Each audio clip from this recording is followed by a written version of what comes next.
블레임이라고 하고 한국말로 비난이라고 하는 거하고 영어로 크리티시즘이라고 말하고 한국말로 비평이라고 하는 것은 분명히 서로 구분되는 것입니다.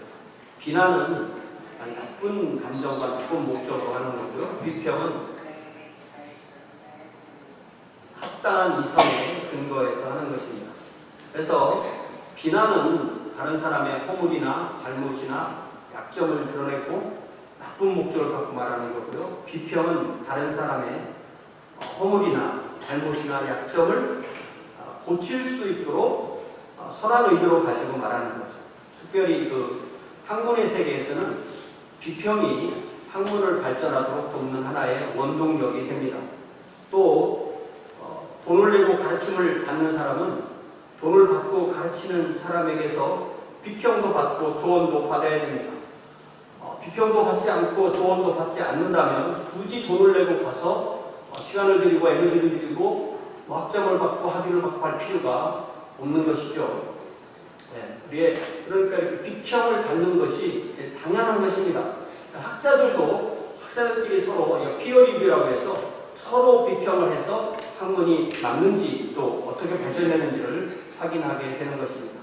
이렇게 우리가 비평을 하려면 우리 모두에게는 분별력, 이 디서먼트라고 말하는 분별력이 필요한데요. 분별력이 없다면 비방은 뭐가 비방인지, 뭐가 비난인지, 뭐가 비판인지, 뭐가 비평인지, 뭐가 판단인지, 뭐가 충고인지 이런 것에 대한 차이를 구별할 수가 없습니다. 이만큼 우리에게는 주님께서 주시는 분별력이 중요한데요. 우리가 이 분별력을 가지고 있을 때 같은 내용이라도 똑같은 내용이라도 상대에 따라서 또 상황에 따라서 똑같은 내용도 이게 비난도 될 수 있고 비평도 될 수 있다는 것을 구분하는 능력이 생기게 되는 것입니다. 내가 아무리 선한 의도로 비평을 했다고 해도 상대가 그것을 비난으로 받을 수 있다는 것을 우리는 알아야 됩니다. 또 자신이 정말로 내가 하나님 앞에 정말 뜻하게 선한 의도로 비평을 했는지 나는 선한 의도로 했어 라고 아무리 얘기해도 하나님만 아신다고 자신보다 하나님만 아신다고 우리가 말할 수 있을 것입니다. 나 자신이 하나님이 아니기 때문에 내가 하나님 앞에 정확하게 내가 판단하는 게 맞다 라고 말하기 쉽지 않다는 거죠. 왜냐하면 우리 자신은 기준점이 될 수가 없잖아요. 그래서 우리 주님께서 산상수훈 제가 주보에서 드린 산상수훈 마태복음 7장에 비판하지 말라라고 말씀하신 것은 이런 무슨 학문의 세계에 사는 그런 비평을 하지 말라 뭘 이렇게 말해주고 고쳐주고 하는 그런 거 하지 말라는 뜻이 아닙니다. 비판하지 말라는 것은 하나님이 재판관인데 네가 재판관인 것처럼 하지 말라는 거예요. 그러니까 하나님 자리에 서지 말라는 거죠. 더 심각한 것은 이게 뭔가를 판단할 때 판단의 잣대가 있는데 자신이나 자신이 사랑하는 사람에게 사용될 때의 잣대와 타인에게 사용될 때의 잣대가 이게 왔다 갔다 할 수가 있다는 거죠. 자신에게는 자기는 자기를 잘 아니까 자기는 자신에 대해서는 관대하고 타인에게 대해서는 아주 준엄한 것을 한국에서 제가 한 30년 전에 한국에 있을 때 그때 처음 들은 말인데 그 유명한 말인 거죠. 자신한테는 반대하고 타인에게는 냉혹한 사자성어라고 해요. 그게 내로라는 거죠. 그게 4개의 말로 이루어진 성어니까 사자성어죠. 내로라는 똑같은 불륜인데 내가 하면 오면 쓰고 남이 하면 불륜이다 이런 말이죠. 나와 남이 똑같이 비난을 받을 행동을 했는데 그런데 나는 그를 보고 비난하면서도 나는 나 자신에게는 합리화해서 좋게 평가하는 것입니다. 그래서 우리 주님께서 비판하지 말라고 하시면서 비판을 하면 자신도 역시 비판을 받게 될 것이라고 말씀하셨어요. 그러니까 더 무서운 건 하나님께 비판을 받는 거죠. 그러면서 말씀하시기를 우리 주님은 이렇게 이야기하시면서 이렇게 화장법을 잘 쓰시거든요. 그게 이제 기억을 잘하라고 하는 말이에요. 네 눈에는 대들보가 들어가 있는데 그 대들보가 들어있는 눈으로 다른 사람 눈에 있는 티끌을 빼주겠다고 했느냐? 먼저 네 눈에 대들보부터 먼저 빼라. 이렇게 말씀하십니다. 이거는 이런 하나님의 자리에 서서 비평하는 사람들이 어떤 커다란 외식, 커다란 내로남불의 삶을 살고 있다는 것을 주님이 지적하신 거예요. 또 우리 한국 속담에 또 비슷한 속담 하나 있죠. 뭐 묻은 개가 재 묻은 개 보고 나무란다. 이게 뭐가 뭔지는 다 아시죠? 주일 오전부터 제가 뭐 굳이 발언으로 올리지 않고 여러분이 생각만 하도록 할게요. 그게 다 똑같은 그런 이야기입니다. 그래서 오늘 우리가 나누는 이 야고보서 4장 11절, 12절 이 두 절 말씀에서는 이 야고보가 같은 주제를 다루고 있는 거예요. 그래서 입법자와 재판관, 법을 주시는 분, 그리고 그 법대로 살았는지 판단하시는 분, 이런 뜻인 거죠. 그래서 야고보는 먼저 11절에서 신앙 공동체 안에서 그 구성원 사이에 서로 비방하지 말아라. 형제들아 서로 비방하지 말아라. 이 무슨 말이에요?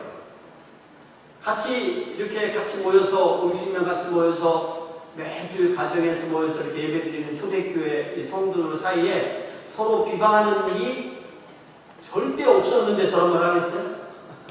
비방하는 일이 있고 있을 수가 있다라는 것을 우리가 행간으로 읽을 수가 있는 거죠. 이 비방하다라는 단어는 카탈랄레라는 단어인데 이 헬라어 단어들이 이렇게 우리 한국말이나 영어처럼 두 개를 막 붙여온 게 많아요. 카타라는 전치사는 밑으로 다운 이런 뜻이고 랄레는 그냥 말하다 이런 뜻이에요. 그러니까 뭐예요? 밑으로 말하는 게 뭐예요? 깎아내리는 거예요. 깎아내리는 거. 네. 험담하는 거. 네. 비난하는 거. 중상하는 거. 그런 단어가 바로 이 비방하다로 이렇게 번역됐어요. 영어로는 뭐 슬렌더라는 단어도 쓰고 그러는데요. 특별히 이 비방을 하는데 그 사람 앞에서 면전에서 직접 만나서 하는 경우도 간혹 있겠지만 거의 모든 경우는 그 사람이 없을 때 뒤에서 하는 거죠. 네? 우리 한국 사람은 어쨌든 뭐라고 해요? 씹는다고 하죠. 씹는다. 근데 그게 영어도 똑같은 단어가 있더라고요. 백바이트. 뒤에서 씹는다. 그런 단어가 있더라고요. 그래서 뭐 험담하다가 내가 한국말로 그대로 옮겨놓은 게 뒷담화하다 이거예요. 근데 그걸 또 더 나쁘게 말하면 뒷담화 깐담화 이런 식으로 표현하는 거죠. 이게 아주 나쁜 것들인 거예요. 그래서 왜 이 야고보는 이 신앙 공동체 구성원에게 서로 비방하지 말라는 말씀을 왜 할까요? 그런 것이 우리 공동체 안에 있다면 그게 좀 작은 일처럼 보이지라도 그 공동체를 무너뜨리는 심각한 문제가 될 수 있기 때문입니다. 아무리 멋있게 세우는 큰 댐도 작은 구멍 하나로 물이 빠지기 시작하면 그로 인해서 그 댐이 무너질 수가 있는 것입니다. 비방이나 비난을 받는 대상이 그 자리에 있도록든 일단 내 마음에서 올라온 것을 내가 통제하지 못하고 내 입으로 그 말이 나가는 그 순간 어떻게 될까요? 맨 먼저 나도 그 한 말에 의해서 상처를 받고 듣는 사람도 상처를 받고 그 말이 어떻게든 전해져서 그 대상이 들었을 때 심각한 문제가 발생하는 것입니다. 그러니 그 말을 들으시는 하나님, 내가 그 말할 때 그 말을 들으시는 그 하나님께서 보시기에 그게 얼마나 큰 죄가 되겠습니까? 내가 그 사람이 아닌데 내가 그 사람의 형편과 처지를 잘 이해한다고 생각해도 그 사람이 아닌 이상 그 사람에 대한 비난이나 비방이 어떤 좋은 결과를 낼 가능성은 거의 없는 것입니다. 그러니까 내가 먼저 비방을 하지도 말아야 하지만 혹시 내 앞에서 누가 제3자에 대해서 비방을 한다면 또 동조하지 마시고 가만히 있으면 또 동조하는 것 같잖아요. 가능하면 좋은 얘기를 할 수 있도록 그렇게 바꿔주는 것이 좋겠습니다. 그래서 야고보는 형제를 비방하는 자나 형제를 판단하는 자는 곧 율법을 비방하는 것이다. 이렇게 말씀하세요. 율법을 비방하고 율법을 판단하는 것이다. 그래서 야고보는 비방하지 말라는 것에 그치지 않고 판단하는 것, 비방하는 것, 그리고 전칭하는 것, 판단하는 것까지 같이 이야기를 하는데요. 우리가 이 판단이라는 것은요, 우리가 매 순간 하는 게 판단이에요. 이 판단을 어떻게 정의하는가를 봤더니 판단은 뭔가를 비교해서 더 나은 것을 선택하는 행위가 항상 거기에 따르게 되어 있대요. 이렇게 고르고 그렇게 되니까 이 능력이 없다면 우리는 모든 것을 그냥 우연에 근거해서만 살아야 하는 거죠. 우리는 이 살아야 하기 때문에 매 순간 판단하는 능력에 근거해서 삽니다. 뭔가를 비교해보고 또 뭔가를 느끼고 뭔가를 선택하고 그것에 대해서 만족하고 또 때로는 잘못 판단하고 후회하고 다시 바꿔보고 다시 또 연구해보고 다시 비교해보고 다시 판단하고 다시 선택하고 이렇게 사는 것이 우리의 삶인 거죠. 사물이나 일에 대해서 이렇게 하는 것도 쉬운 일은 아닙니다. 그리고 때로는 무엇인가를 잘못 결정했을 때 그것이 자신이나 공동체에 엄청난 좋은 영향 내지는 또 잘못했을 때 나쁜 영향을 끼치는 일도 있습니다. 특별히 어떤 공동체에서 지도자를 뽑고 또 지도자가 자기 역할을 다 하도록 하는 것, 그런 판단도 참으로 중요하죠. 이 구약성경의 모세는 구약성경의 아주 위대한 몇몇 지도자에 들어가는 사람 가운데 한 명이죠. 그런데 이 모세의 생애를 잘 보면요, 모세는 참 그 비난과 비방을 많이 당했어요. 오죽 비난과 비방을 당했으면 나중에는 자기 형하고 누나가 뭐라고 하는 거예요. 그래서 우리가 민수기 12장을 보면은 모세가 구스 여자와 결혼을 해요. 갑자기. 구스라는 데가 어디냐면은 이집트보다 더 남쪽으로 내려가면 거기가 이제 에티오피아인데 거기를 성경시대는 구스라고 했어요. 그러니까 흑인입니다.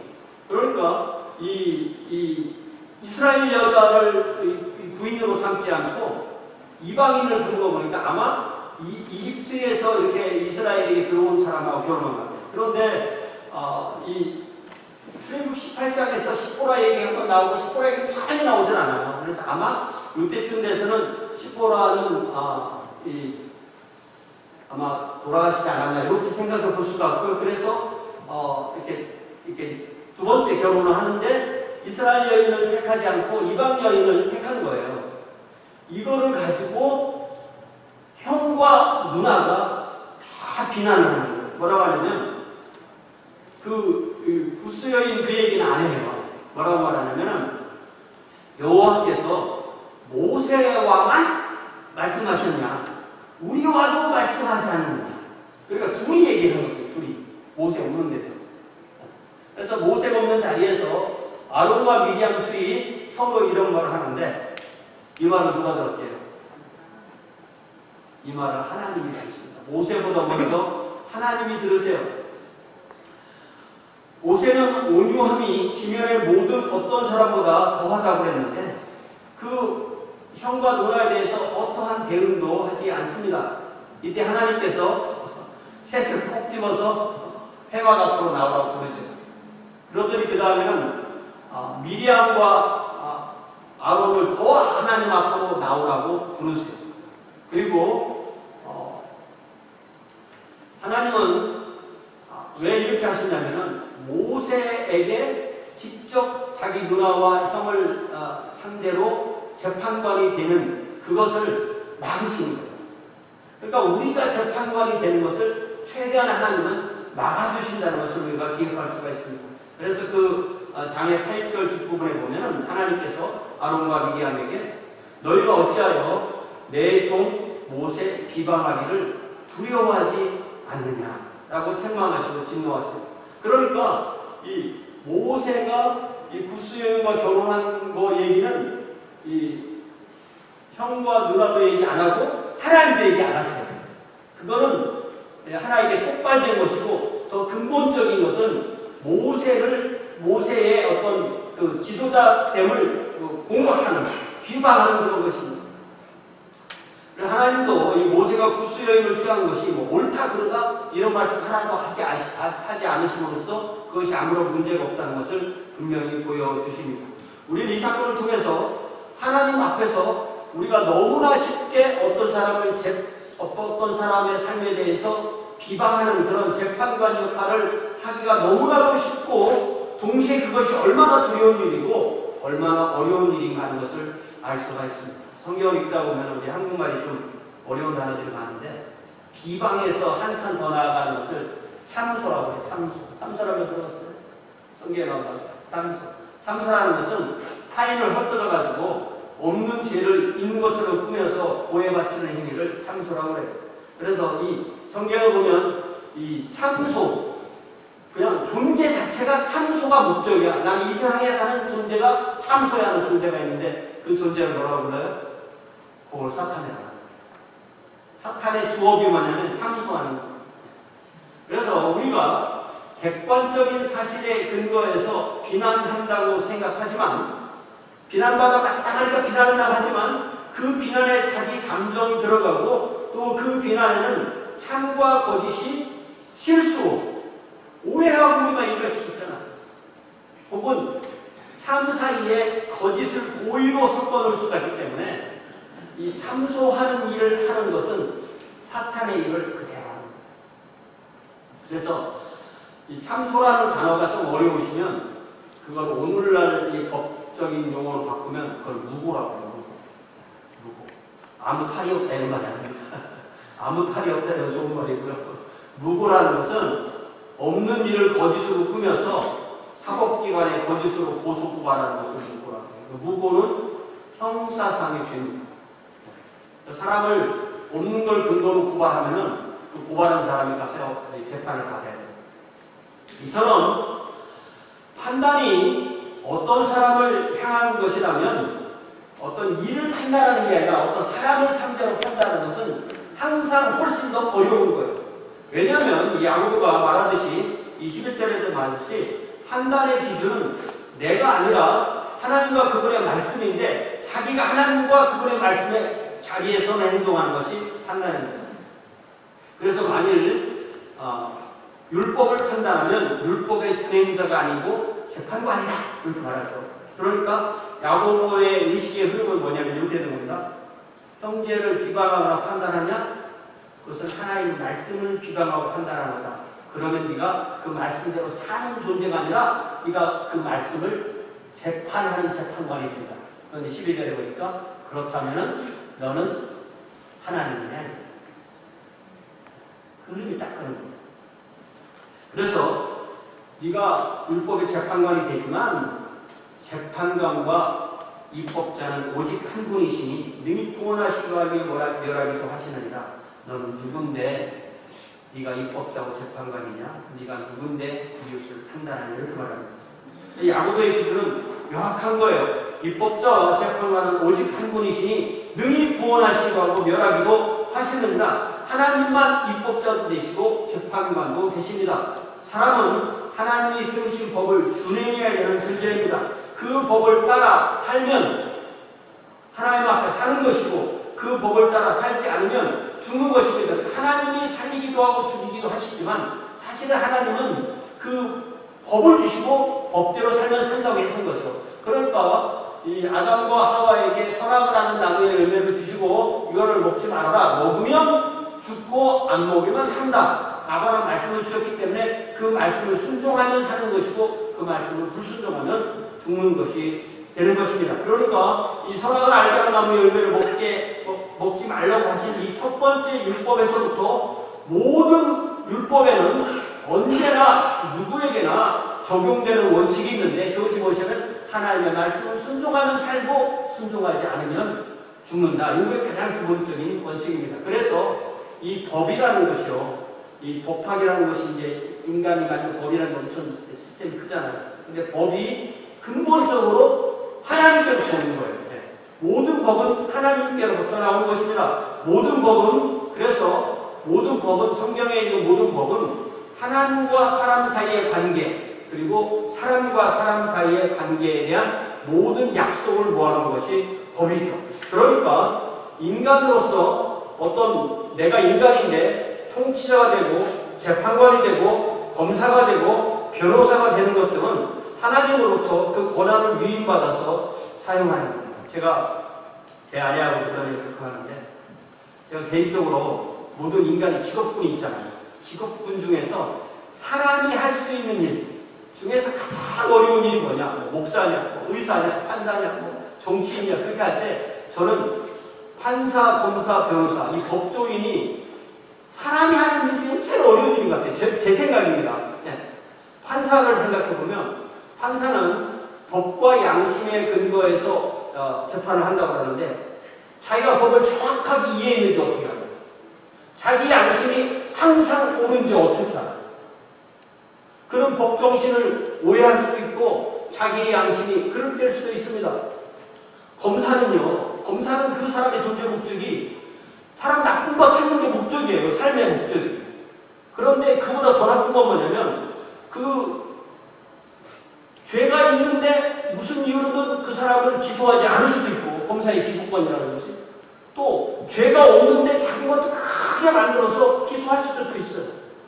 그 기소된 거대로 자기 목적을 못 이룰 수도 있지만 그 일을 하는 사람이 검사예요. 누군가는 그 일을 해야 되는데 그게 얼마나 어려운 일이라는 것입니다. 또 변호사도 역시 죄인을 일단 고소를 당한 사람이 피고가 된 사람들을 변호하다 보니까, 그런데 이게 또 수임료라는 게 있잖아요. 자기가 그 변호인을 이겨야 된다는 승률도 있고, 그러다 보니까 수단과 방법을 가리지 변호를 하다 보니까 이 사람이 이기는 목적으로 변호를 하지 참과 거짓을 위해서 변호하는 것이 아닌 것이라는 것입니다. 그러니까 이게 인간이 하는 일 중에서는 가장 힘든 것 같아요. 여러분 어떻게 생각하세요? 그러니까 이 의사시키는 게 하는 것 같아요. 변호사, 판사, 검사, 변호사는 제가 조그만 생각을 보면 이게 얼마나 어려운 일인가, 그런 생각을 저 개인적으로 하고 있습니다. 물론 우리가 살면서 평생 송사에 말리고 누구에게 기소를 당하고 변호사를 사야 되고 이런 일은 많이 없을 거예요. 하지만 사실은 우리가 조금만 더 생각해보면 그렇다고 우리가 우리의 일상생활에서 이런 어떤 판단과 어떤 결정과 선택을 안 하느냐? 사실은 매일 하고 있거든요. 지금 내가 하는 일이 입법자와 재판관의 입장에서 말하고 행동하는 일이 너무 많은 거예요. 그런데 야고보는 그거 조심해야 합니다. 특히 남을 향해서 쓸 때 조심해야 할 게 바랍니다. 여러분 성경 이사야 33장 22절을 찾아보세요. 성경에 이런 구절이 있어요. 그렇죠? 잘 생각해보세요. 이사야 33장 22절.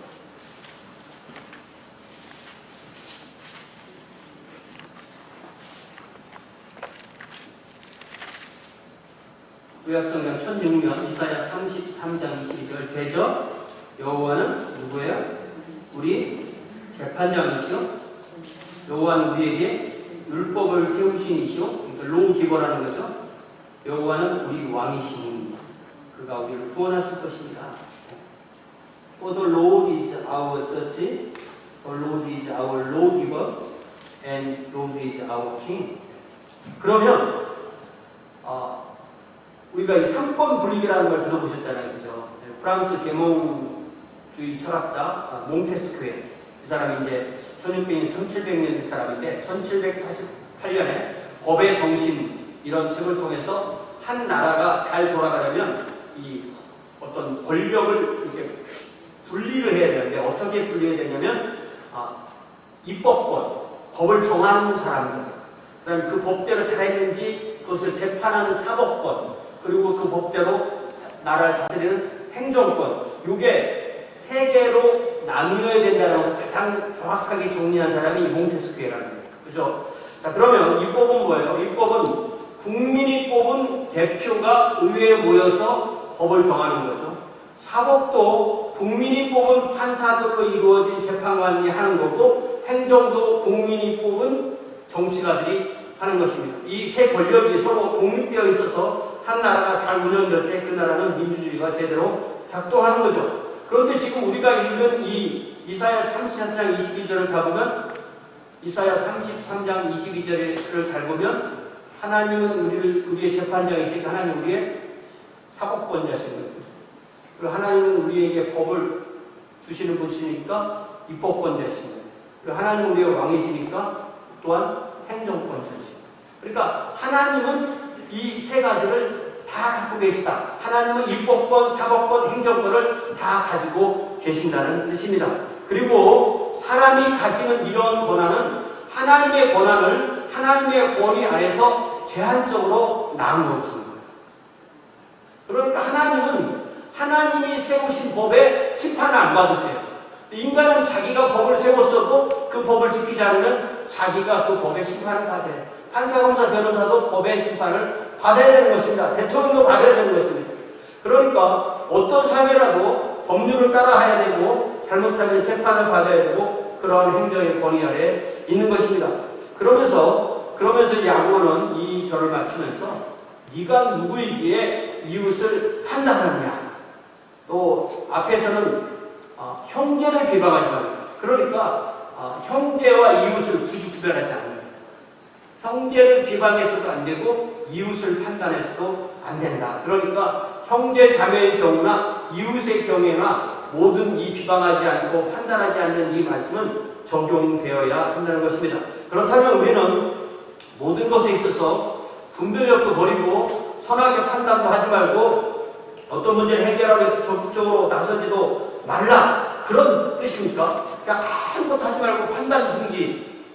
뭘 물어봐도 나는 판단 몰라. 판단 중지.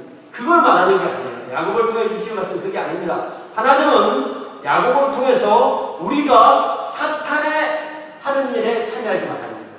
우리가 하나님이 하시는 일에 참여하라고 말씀하시는 것입니다. 우리는 사탄을 따르는 게 아니잖아요. 우리는 하나님을 따르는 거잖아요. 근데 만약 우리가 중상하고 참소하고 비방하고 비난하고 한다면 우리는 우리의 시간, 우리의 에너지를 바쳐서 사탄을 따르는 거죠. 사탄의 존재 목적은 뭐예요? 중상하고 참소하고 파괴하고 죽이는 것이 사탄의 목적이에요. 만약 우리가 하나님을 따르고 하나님의 말씀을 따르고 하나님의 율법을 따른다면 우리의 형제자매와 우리의 이웃을 사랑하고 그들을 살리는 일에 우리의 삶을 바쳐야 되는 것입니다.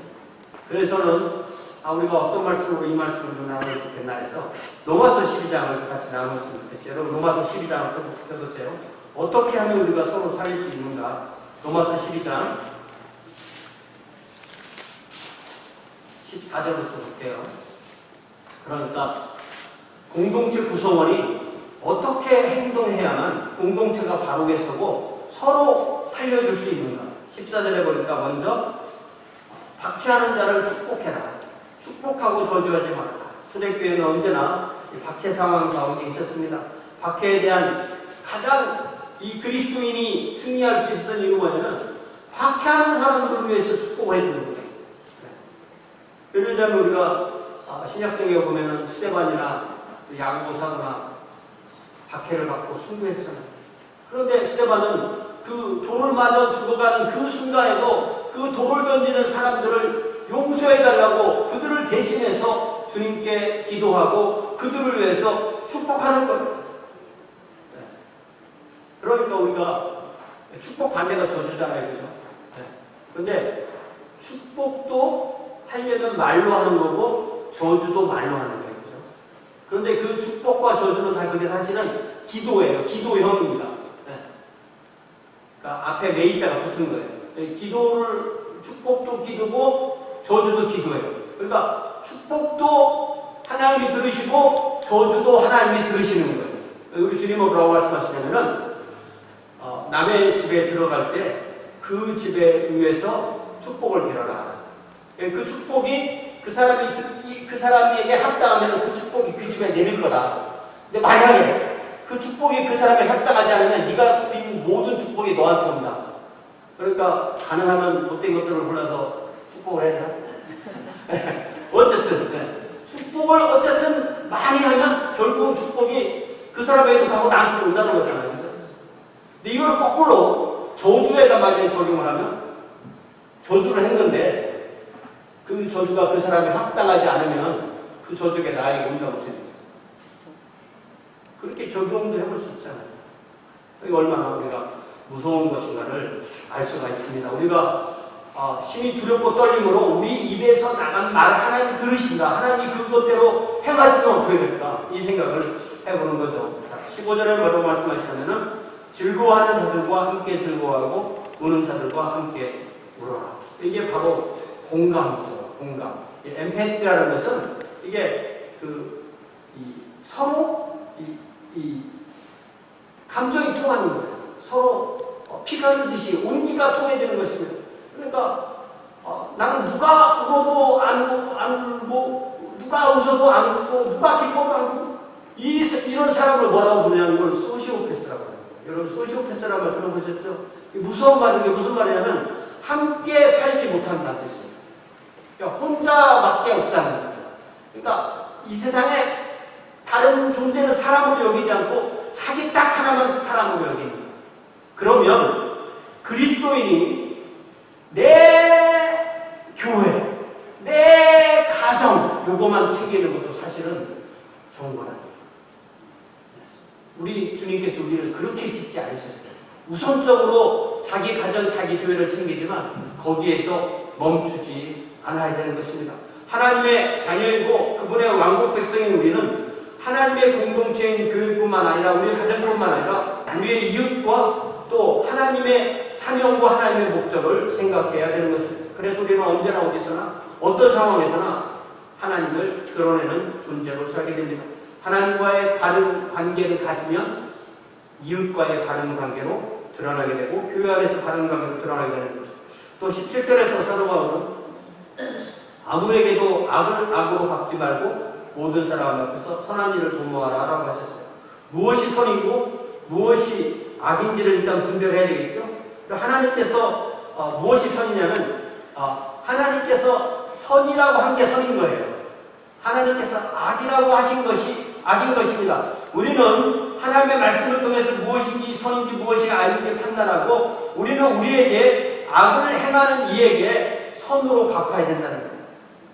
모든 사람에게 여기 보면 모든 사람 앞에서 선한 일을 도모하라. 그러니까 나는 내가 마음에 드는 사람한테는 선한 일을 하고 너는 안 돼. 이게 아니라는 거예요. 모든 사람에게 선한 일을 도모하라. 그래서 우리는 이 로마서 12장 17절에서는 모든 사람에게 선을 도모하라는데 우리 마음속에 악을 행하고자 하는 마음이 생겨난다면 이게 얼마나 두렵고 떨리는 일이냐는 것입니다. 이제 18절에서는 할 수 있거든 너희로서는 모든 사람과 더불어 화목하라. 여기에 왜 할 수 있거든 너희로서는 이 말을 왜 집어넣냐면 이게 모든 사람과 화목하는 것이 가능하지 않기 때문에 이게 왜냐하면 화목이라는 것은 이게 관계잖아요.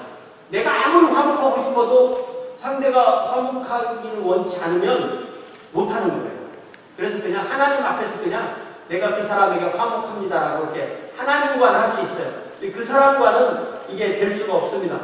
그래서 내가 할 수 있는 것까지 하고 그 다음은 하나님께 기도로 말씀드리고 그 다음은 때를 기다려요.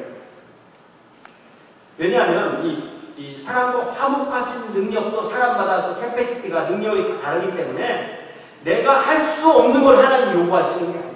내가 할 수 있기 때문에 그렇게 네가 할 수 있다면 화목하라. 모든 사람과 화목하라. 그렇게 말씀하시는 거예요. 그러면 우리가 화목하면 그 다음에 화목할 수 있는 능력이 생기고 더 화목하고 더 넓어지게 되는 거죠.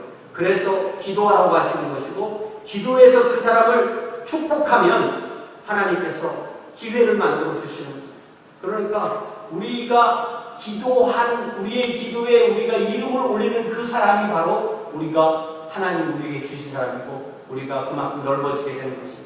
그래서 하나님께서 기회를 어떻게 주시냐면 20절에 보니까 네 원수가 줄이거든 먹이고 목마르거든 마시게 하라. 상대가 어떠한 처지에든 이 도움이 필요할 때 곤경에 처하거나 기회가 필요할 때가 그때가 하나의 기회가 될 수 있는 거예요. 그러니까 우리가 상대방은 나는 도움이 필요해.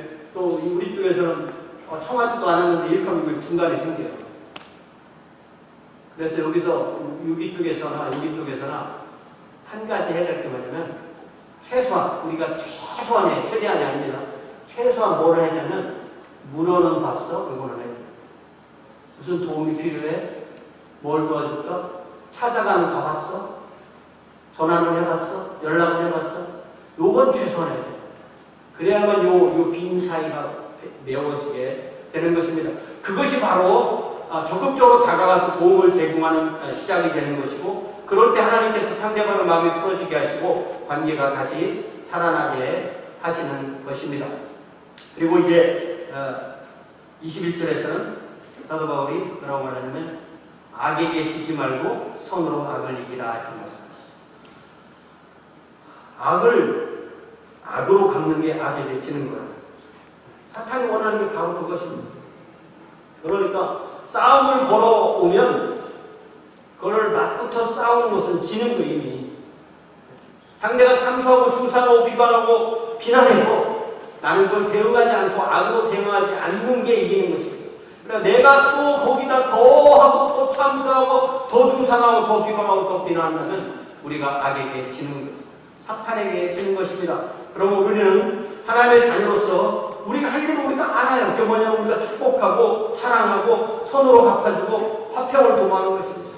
기회가 주어진다면 같이 먹고 같이 마실 수 있는 그런 자리를 만드는 거죠. 그러면 하나님의 우리의 마음의 이 폭을 넓혀주시고 우리의 지경을 넓혀주십니다. 그러면 우리는 하나님이 살리는 사역에 우리가 동참하게 되는 것입니다. 이제 반주해 주신 동안에 이 한 주에도 이렇게 우리가 사랑하고 축복하고 섬기고 선을 도모하고 먹이고 마시게 하고 그래서 하나님의 살아계심과 일하신 걸 드러낼 수 있도록 성령께서 우리에게 능력을 주시기를 간절히 구합시다. 함께 기도하겠습니다.